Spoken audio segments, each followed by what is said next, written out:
Hello Taurus friends, I'm Annie Botticelli and welcome to my video, Taurus, November 2020, Astrology Must Knows. This is a major month in the history of this year because it is the time when the world is waking up. We have had a very sleepy focus, introspective, backwards, with the personal planets being retrograde for most of the year. If you've been watching my work for a while, I did tell you that this year was going to be like this because of the retrogrades. Now, I didn't know all of the details about what that was going to look like, but regardless of all of that, it's starting to wake up now. You will have started to see some of this already sparking at the end of September, more into October, but this is the month that Mercury goes direct, Mars goes direct, and as they do, they're going to bring the oomph, the ambition, the momentum, the forward movement, the clarity, but they're not going to bring those things without first having a little bit of discomfort and confusion beforehand. On November 3rd, when Mercury goes direct, it's going to be election time in the United States, and that is not boding well for trying to have clarity about the winner of the election. And that confusion is going to very likely come down to your personal level beyond the political and global situations. Okay? So if you are not sure of something, if you have a situation that's going on and you need clarity, then know that this month and into next month is going to bring so much development of the situations that are presenting now that it would be good to not be hasty to make a decision or to try to force action. You're going to start getting more impatient and froggy, romping around like a bull in a china shop. And you're going to have your chance to move forward and be productive and launch things and get important things done and move on with your life, okay, from a lot of the things that have been going on. But that forward movement is going to progress over the course of the month. And in fact, the beginning of the month is completely different energetically than the end of the month. And that progression happens over the course of the month. So I'm calling the beginning of the month kind of like Southern living. Okay, so if you've lived in the South or if you know anything about the South, there's like a slowness and an appreciation to someone with the experience of being a Southern person. Like just imagine a porch and iced tea. Not to say that all of us in the South are sitting on our porch with iced tea all the time, but there's a mentality of an appreciation for the moment and the presence. And we've had a long story of that this year where we've been forced into some Southern living and forced kind of on the porch to just watch things unfold with very limited control over what's happening. But over the course of the month, we're going to speed into city living. New York City, okay? So you're going to step from the porch with your iced tea and you're going to step right into the center of New York City because the fastness that life is going to start progressing over the course of this month is going to be dizzying. We see this because the personal planets and other planets that have been retrograde are moving forward, and all that backwards action is going to start raging forward like cogs in a wheel throughout the month. The first thing that happens is Mercury goes direct. The second thing, and that's November 3rd. The second thing that happens is November 14th, Mars goes direct. That's the ruler of oomph, of get up and go, of ambitions. If you've been lazy or if there have been problems interfering with your productivity, all that's going to start to shift now, especially mid-month. And you might wake up in the days around that time and be like, I'm ready again. I'm inspired again. Or someone else that was like, let's say you were trying to have somebody help you with something, like they show up again, things will start to really come on track and rage forward in a crazy way. I mean, I said rage, but I mean more of like blaze forward because it doesn't have to be a bad moving forward. Okay, then on November 26th, Neptune goes direct. Now, Neptune is moving through a water sign, and we have a lot of planets in water signs this month. And those are all going to make kisses to your Taurus placements. This has been ongoing as we've had these planets moving through Scorpio, so you will still have that energy going on. The kisses are coming, a lot of them, except for this Neptune one, are coming through opposition. So a kiss from an opposition means that something positive can come from something that's overstimulating that you might have to do some extra work to get, okay? Because it's opposing your sign. So the energy of your energy versus people in your relationships, your expectations, and what other people expect from you. All of that is still kind of polarized, pulling you in two different directions and possibly even in more directions. So that's going to continue. and your personal relationship space is very much highlighted. There might be some resentments that you have to forgive, and there's this ongoing storyline of what that can look like now. And you might be seeing signs of a relationship between things that you are holding on to and things that you're wanting to progress in your life that aren't. And the degree to which you can really let those things go, like on the body level, on the mental level, and the emotional and the spiritual level. There might be a relationship that you see very clearly. As you let those things go, that's part of other things moving forward for you. Body work is exceptionally helpful for releasing deep muscle memories. And I don't always talk about massage, although I'm a huge fan of it, and I was a massage therapist many years ago. But that's coming up really strongly for Taurus energies this month, of like literally having to work out some of the muscle memory, and other parts of your connective tissue, of releasing patterns and grief and anger. So feel into that as is appropriate for you, because it might hold an important piece of your release process, which can open you up to these new things that want to come in. Okay, so something else that's very critical this month is that we're having the final Jupiter-Pluto conjunction. This is really, really a record-breaking year in so many ways, as we've seen from our experiences, and that has been instigated by the stars. If you haven't watched my video on how the astrological aspects have instigated the coronavirus and the systems breaking down and all the changes we've been going through, then you will probably really, really become informed from watching the video. It's long, it's detailed, but it could be life-changing. So if you search for Annie Botticelli coronavirus, you'll find that video. But just to give you a couple of snippets, when the planets that are furthest from us, like Jupiter, like Pluto, come together in the sky, they're hovering around each other for a while because they're moving slowly. And big things happen, like global things happen, but also it echoes down into our personal experience.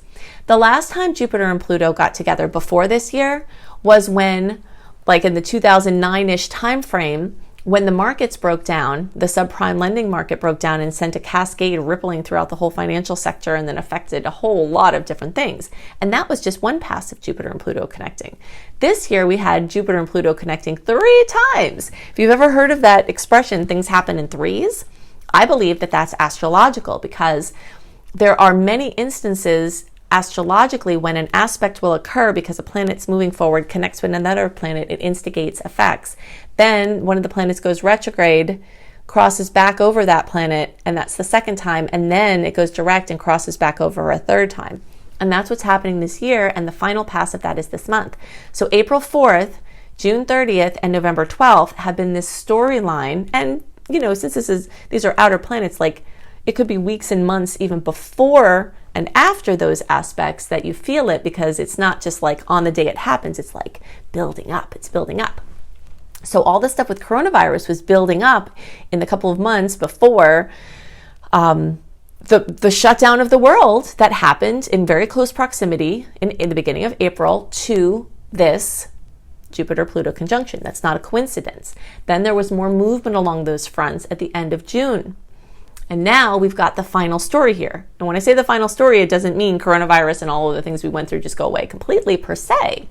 But we are going to move on to the next evolution of what this story looks like, of what has been opened up. And it will be very different moving forward. Okay, so your personal experience and your global experience is going to shift, and something notable is likely to happen this month. Now, fortunately for Taurus people, you all have been having this crazy set of conjunctions in Capricorn in nice angles for your placements, especially those of you in the second half of the sign, or like May 5th through the rest of the sign, and especially like May 11th through the rest of the sign. Those of you towards the end of the sign really have been experiencing or had the chance to experience these conjunctions kissing your placement. So profound things could have gelled for you, like in major, major ways, things you've been wanting forever. And for those of you that you're not feeling like things have been gelling, it could be that seeds were planted, like things were cracked open that weren't sustainable, and seeds have been planted now for your future security. Okay, and you might see signs of that, and the more you look for it, the more you'll see it. But specifically besides, so everyone's basically having like in their father energies, their work, their career, anything having to do with authority figures. All Taurus placements, all zodiac placements have been seeing that energy because it's been happening in Capricorn, and that's what rules that.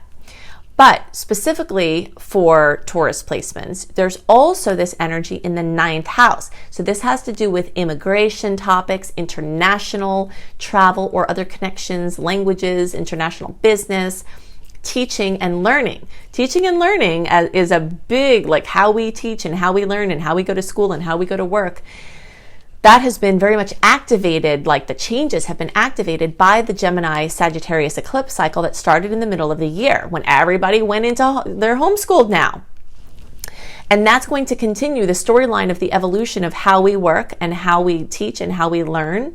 Our education systems and all of that are going to be very notable through the end of 2021 as the Gemini Sagittarius eclipse cycle progresses. But this connection between Jupiter and Pluto is also occurring in your 9th house. So there's something very personal, extra personal about what's happening here in those departments for you. This also can have to do with publishing or anything with writing or editing or speaking or spiritual, like church or other spiritual beliefs and practices and work. Okay, so that brings me to the last topic of importance here, which has to do with the eclipses, okay? So eclipses are so important to follow. I go bonkers over talking to you about eclipses. I start early. I really, really do my best to help you understand the critical nature of these transits because they can be so life-changing. So the eclipses happen on November 30th and December 14th. They're in Gemini and Sagittarius, okay? And we often see news, life-changing news, come 4 to 6 weeks even before the eclipses, and this is or after. So this is what I call like eclipse season. All right, so the eclipse season really starts to crank up in October and really, really heats up in November and December, and then kind of lingers into the beginning of 2021. But here in November, it's high time for eclipse news. So this eclipse for you is going to, well, depends on where your placement is. I mean, everyone's going to experience the eclipse of Gemini, okay, or what can happen in Gemini. Eclipses tend to bring dramatic endings, brilliant new beginnings, major goodbyes, major hellos, major trajectory shifts. But whatever happens for you, there's something really important that is a must know, and that is that eclipses are lunar related, okay? Even the solar eclipses have a connection to the lunar cycles. And the lunar cycles are also connected to the North and South Node in the chart. And the North and South Node are two of the most important placements in all of astrology in my estimation, because the South Node shows us the karma and the things we've come to clear up. And the North Node shows us our destiny point, our highest expression this lifetime, and what we're supposed to be doing, our dharma. And so eclipses tend to shuffle out these, and bring these strong karmic closures and open up our next level of our highest destiny. So they're a really big deal. Okay, so for everybody, the energy of Gemini, which has to do with mobility and devices and communication and other things that I will give you resources to learn more about. Everyone's going to experience that. But there are certain other fields of experience that are focused on for Taurus. Okay, so first I want to give you some resources of what I've created. So because of the importance of these eclipse cycles, I've created a whole eclipse series. You can find this if you go to Annie Botticelli, find my playlists. You'll find eclipses in every sign and house. And what I have seen over doing thousands of readings, horoscopes for a really long time, what I've seen be the types of changes that happen when the eclipses happen in each sign in each house.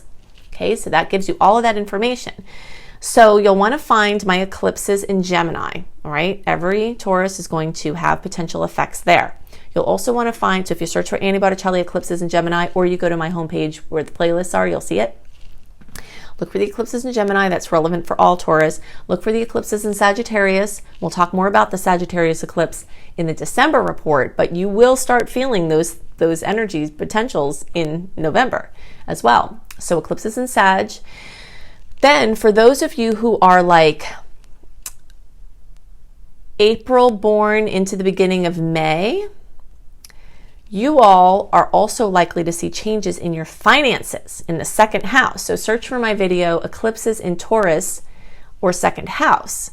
Okay, and you'll see more of what I've seen that look like. But, you know, definitely some major endings with how you've made money before, how you've worked with money before, income streams, something related to, you know, your feeling of worthiness, you know, issues around getting what you deserve, topics with your financial sustainability and other sustainability.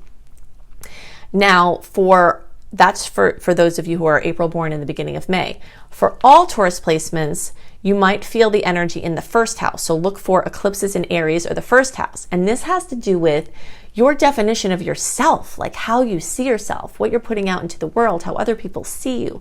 This can also have to do with like your foundational story of what you were born into, your child birth, like when you were born, what your birth was like, how that imprinted you, and what happened in the first couple of years of your life that may be still affecting you now. Those types of things. Also, your health and your physical body and your relationship with your body, your image of your body, those types of things. But you'll see more details about this in the eclipses in Aries or first house that will be relevant for all Taurus placements. So, it's going to be a very, very powerful month with the world waking up, with the eclipses, changes in trajectory, wild news. I also have more resources that are free for you to check out. If you want to know the sweet dates, the salty dates, the dates that have challenging aspects, the dates that have difficult aspects, I call them the sweet and salty dates. I do that for my email community. So when you sign up for my free email newsletter at anniehelpsyou.com, you'll get my monthly write-up with all of this information, including the general things to know, the must-knows, all delivered in your inbox 1 month early. I only send out 3 newsletters a month because I don't like to be spammed, and those are action-packed with links for you to have more references for things that are relevant that I've created for the period of time astrologically. You also get my 28-day virtual coaching program called Shine for free when you sign up for my free email newsletter. If you want written horoscopes that are much more simple than the videos, then you can go to cozybysweetstarlight.com. All the video or all the links that I'm listing for you are also in the notes underneath the video. When you click on the more button with the arrow, it will reveal all of the links I'm giving you, so you don't have to try to remember them. At cozybysweetstarlight.com, you get my written horoscopes, including book suggestions for each sign for each month, depending on where the sun is for you. And then also astrology kissed lifestyle blogs, which you'll see different herbal teas for each sign, you know, how to maximize the sun moving through each sign, yoga for each sign. It's just a beautiful site, so you can check that out. If you want to take some free courses, and if money is featuring strongly for you from this eclipse or for other reasons, I have a free course called Unleash Your Money Magnets. So you can see my free courses at lumelife.com, L-U-M-E life.com. Luminous Life Multiversity is my online school. Most of my offerings are free, but I do have some paid offerings that keep everything going so that I can keep doing all this free work. So you'll see those at my school as well, including my Becoming a Professional Astrologer Mastery course. And this month is a fantastic time to commit to, especially as the month progresses, you'll see that things start speeding up, to commit to a course of study. If you've wanted to take action on something, your motivation and your ambitions might really be there to take on something like learning astrology, either to do it professionally or just for your own personal purposes. My course will equip you. If you think I go into details in these free resources, which I do, then I go into even more details, layered and layered and layered, and just it's a wonderland of astrological learning. So you can see that at lumelife.com, whether you want to use it for your personal purposes or professional purposes, just to help your family and friends or whatever you want. Definitely buy my book, Planetology, How to Align with the Natural Rhythms of the Universe, because it will help you to align with the natural rhythms of the universe. So many of my foundational teachings are in this beautiful hardcover reference book. It's going to be out on December 8th, but you can pre-order it, and I do see that at least Amazon is offering discounts for pre-order at this time, so you can get a better price on the book if you order it now. So you can see it on Amazon, you can see it at any major bookseller. You just search for Annie Botticelli Planetology. So I hope you have a wonderful month, and I'll see you next month. Bye!